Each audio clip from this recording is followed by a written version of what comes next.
नमस्कार. तर बघा बऱ्याचदा मी तुम्हाला चेन स्टिच कशी घालायची, गाठ कशी द्यायची हे शिकवलेलं आहे. तरी बऱ्याच ताईंच्या परत मला त्याच कमेंट येत आहे. आता यांच्यावरती आपले चेन स्टिच आणि शेवटची गाठ कशी द्यायची याच्यावरती भरपूर सारे व्हिडिओ आहेत. तरीही बऱ्याच ताईंची कमेंट आहेत. तर आज मी म्हटलं चला आता परत एकदा आपण इथे गाठ दाखवूयात. तर बघा अशा प्रकारे मी इथे चेन स्टिच घेतलेली आहे आणि आता आपण इथे गाठ बघणार आहोत.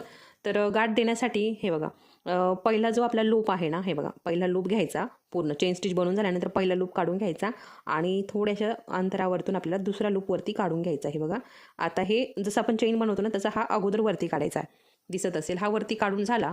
हे बघा आता हा वरती काढून झाला की पहिला जो लूप होता ना त्यामध्ये आपल्याला सुई अडकवायची. सुईचं जे टोक आहे ते अडकवायचं आणि हा दुसरा जो लूप आहे खालचा धागा आपल्याला खाली ओढून घ्यायचा आणि हा लूप असंच आपल्याला सुईमध्ये पकडून ठेवायचा. तर हे बघा अशा पद्धतीने आपली इथे गाठ तयार झाली. बघू शकता कितीही खेचलं तरी निघत नाही. व्हिडिओ आवडला असेल तर लाईक करा, शेअर करा, सबस्क्राईब करा. धन्यवाद.